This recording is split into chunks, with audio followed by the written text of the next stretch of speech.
Hi, and welcome to the Business Spotlight series. I'm Martin Bailey, and joining us today is Nick Wooley, Managing Director from Woolley Project Management Limited. Welcome, Nick, and thank you for taking the time out to join me today. How are you? I'm very well. Thank you very much, Martin. It's great to be with you again and having this discussion. Yeah, absolutely. And it's a pleasure having you on again. I must say, Nick, it's a pleasure. So why don't we just start this off by you telling us a bit about who you are and what you do? Well, for over 40 years, and initially as an in-house senior employee, I've been managing large teams.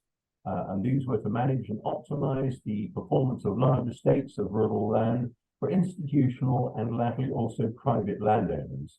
The Peru estate was, in fact, over 85,000 acres in size. So it was a fantastic operation. And from then until now, this has invariably involved taking forward strategic land for development all over the UK. And that has been by creating expert, cost-effective teams of consultants who ideally know the area and the local planners and other relevant people as well. No, fantastic. Nice. So, I mean, you've obviously been growing over all those years, that you've been in business. So what do you attribute your growth to?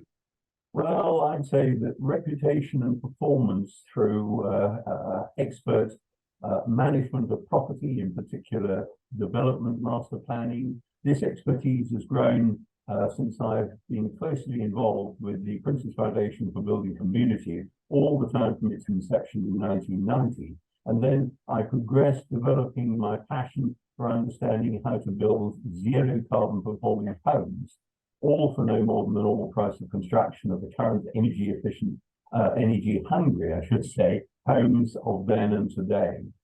And my studies in this go back over two decades nearly. Oh, wow, fantastic. So you mentioned in there reputation performance, and obviously, every business reputation it is essentially, especially when it comes to project management, because it's that reputation of being a great project manager. But you mentioned what the performance. What sort of things have you put in place over the years to ensure that the performance is consistent with every project you do? Well, obviously, performance of individual projects will depend on where they are located. The three values, three ways of important aspects of valuation, which are location, location, and location. And that is tremendously true when it comes down to taking forward major developments. Because if you are in a house-hungry area of the country where people are prepared to pay for it, then obviously performance will be higher. But you then have to tune all your projects to be cost effective, whether they're in one of those areas or whether they're elsewhere. And that in itself is pretty fundamental, and how you go about doing it cost effectively, but to be successful in ultimately getting a planning consent and getting there as soon as possible.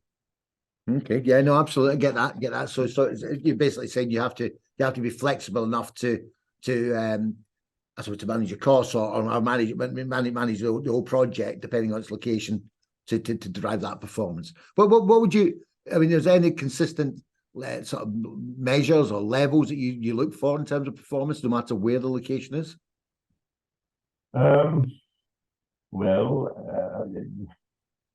you very often people reckon on the profit to the person who takes it forward and puts in the risk capital, because you have to bear in mind that there's a huge amount of money that's involved in taking forward this stuff, particularly today, because the number of different forms of research that have to be undertaken before any project can have a successful application going in. It's pretty cost hungry.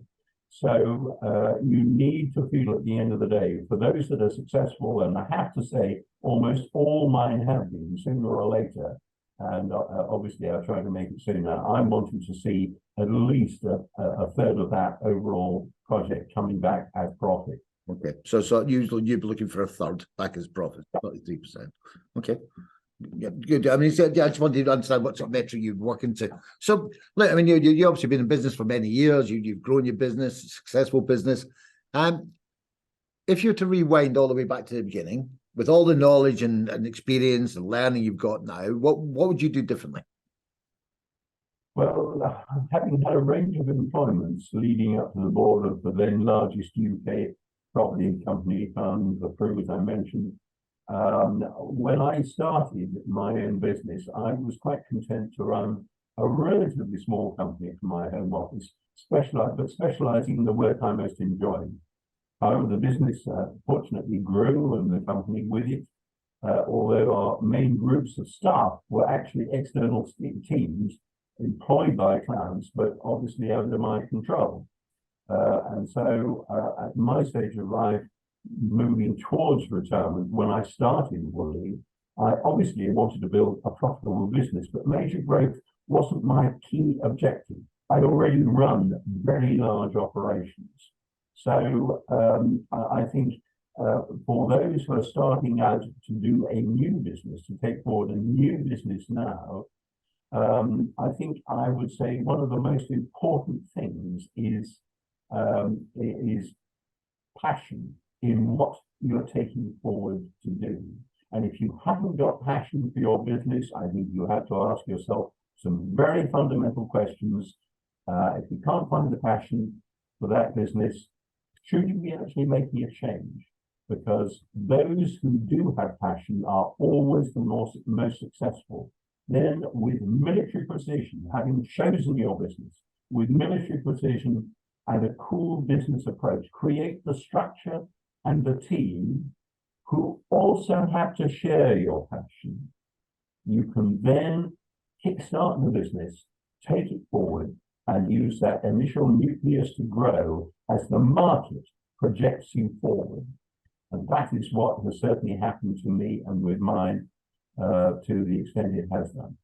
But, you know, absolutely some very, very sound advice and some insight there from you, Nick. So without a doubt. But it's interesting, you talk about passion, and passion is important.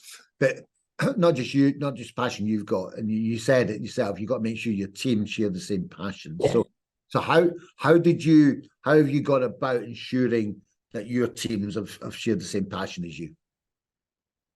By doing a lot of very careful and incisive research work. And this goes back to when I take on consultants, particularly when I take on someone like architects, I have to know exactly what makes them tick. And in fact, it's been one of the most fascinating things, jobs that I've had to do many, many times over, going around to pick my architects for a special major development or a particular job. I had in one case to take forward for a very major landowning client. He wanted to build a large house in the open countryside, which it was against most normal planning policies, but there is an allowance for such a thing, providing it achieves incredible high standards in every respect, not only to be super eco and sustainable, but it's also got to have design which really reaches out and makes people think, wow, that's something. And so in order to do that, you've got to go and see a whole lot of people, ask them many questions, see what they've been producing, and really get to know them. And so when I take on people to fill important roles, I spend a lot of time in making sure that those people are going to share what I have to have shared and want to drive it forward, be challenging to me and enjoy me being challenging to them. Like that a lot. And it's interesting. I mean, so you obviously you're selecting architects, etc., which is a form of recruitment process for you, even though they're not direct employees. Is there specific qualities you look for in people? Is there specific things, or is it skill? Oh no, it's got to be much deeper. I want to be looking at the spirit or the soul of the person who I'm taking on. Yeah. Are they honest? Are they people I want to work with? Can I trust them completely? Are they really fit for purpose? Quite apart from, do they have passion for that which I have passion? It's a whole conglomeration of things. Those who are around you, close to you in managing a company, have got to be people who you want to have really close to you in a whole variety of ways. And I think those words are very, very well said. It's interesting because a lot of people in business see recruitment as being a process, and you just go through a process of step-by-step process. Oh, that's the best candidate, we'll take that person on. Whereas actually, you're right. You've got a bus, and your bus is going on a journey, and you've got to decide: do you want these people sat on a seat on your bus? And if you do, which seat do you want them to take? I tell you one thing that perhaps is relevant. It may sound strange, but I think it's quite fun and it's incredibly accurate. When I go on a journey, not just taking a bus, you need to know I for a long time, in my spare time at weekends, I was a senior British Canoe Union instructor, teaching people how to do whitewater canoeing. Wow. And I often have thought to myself, one of the most important tests on anyone: would I want to go down a wild river with this man where my life may be dependent on him and his on me? Yeah. And if that question has a good positive answer, then it tells me a lot about that man. And it's the same, in fact, in business. Yeah. A whole number of areas where this comes back. Yeah. So what we're essentially saying is, the recruitment process is probably one of the most important singular processes that you will go through in your business, and therefore needs to be treated as such. That is so. And I would finish on that by saying, I mentioned I want to get inside the spirit of whoever it is who's coming. We, at the end of the day, are all part of nature. We are all actually animals. You only have to watch animals, as I have watched them at times when I've been undertaking some of my more advanced conservation work, to see how they behave. And at the end of the day, as I say, we are part of the animal kingdom, and it goes far beyond hard facts of what you can actually analyze scientifically. It's deeper than that. Yeah. No, I totally agree. I think that this conversation is very pertinent, and one that will hopefully get some people looking at their recruitment processes slightly differently, and saying, well, actually, yeah, I need to spend a bit more time in this and make sure I'm a bit more robust in my overall process. Yeah. So, look, what is most inspiring for you today? Well, I have to say today, and bear in mind, this isn't an earlier part of my career, but I mentioned the importance of taking forward homes that are fit for the future with climate change, and which effectively don't cost hardly anything to run. And to achieve that, that's something that, in fact, my wife and I have both studied and been very keen on for nigh 20 years, and dreamt of living in a super comfy autonomous home of our own. We found our plot, and with the help of those under whom I've studied for, as I said, near 2 decades, we were able to create a home which actually now works almost better than we dreamt it could. And we, very importantly, want to inspire our clients, friends, and also the house builders with whom I'm working on a daily basis, to understand that it can be done, and with climate change, it must be done. We also have people who can cost effectively assist in their clients retrofitting existing homes to perform far better. For our environment and their pockets, we have to do this work. We've now done it, we can prove it to the world, and this is in itself something that is going to be very, very valuable in our business. Yeah, very, very inspiring, Nick. And it's, you talk about homeowners, but actually there's a lot of relativity or synergies with business as well. So business need to start taking some of this stuff seriously and look at how they can reduce their emissions as well as homeowners. Because you're right, it is something that we've stuck our head in the sand for long enough about, and potentially need to do something positive, to take some real positive steps, not just real positive steps, to do something about. My final question, this is not a business question, this is one you're going to help me with. For me, I get really confused about this, and one person tells me one thing, what's the difference between a kayak and a canoe? Well, very often we call both of them. But Hence my confusion. yeah, absolutely. It can be very confusing. So it doesn't really matter. As long as it floats and it's going down a river and it's got one or two people sat in it, it can be called a canoe. You can call that a canoe. Yeah, absolutely. I've paddled just about every type of canoe imaginable. That clears it up for me. That clears it up for me. That's all I needed to know. So I can call everything a canoe and I'm fine. Yeah, good. Right. Absolutely.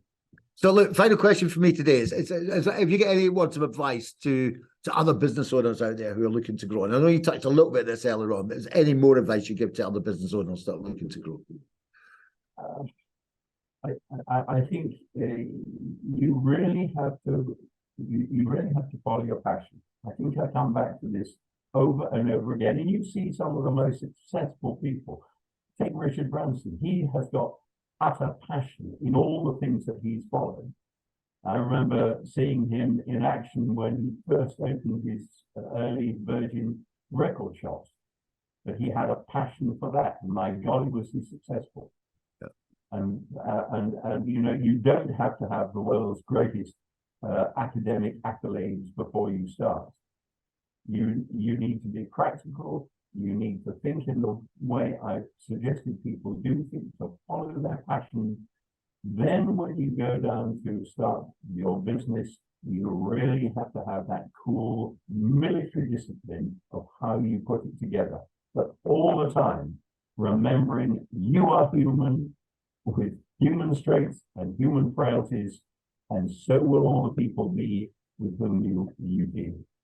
Great words of advice. And I'm just going to pick out one thing you mentioned around discipline, and you know, having those disciplines are the differentiator between people who become really successful and people who are just successful, because you know, having the right disciplines and maintaining them every day is what really can accelerate your business and yourself through your own learning. Nick, this has been a fantastic conversation. I think there's absolute, you know, stacks of stuff in here, absolute stacks of stuff in here, and certainly a load of stuff around the environment, which is really pertinent and really important right now. So I'm sure everybody's going to take some real positive things away from our conversation. So thank you very much for giving up your time. It's been a pleasure having you on again, and it's been a pleasure talking to you again. It's been great to see you again, Martin. Thank you so much for asking me. Yeah, you're welcome, and go and enjoy the sunshine. I will, and you too. See you later. Bye.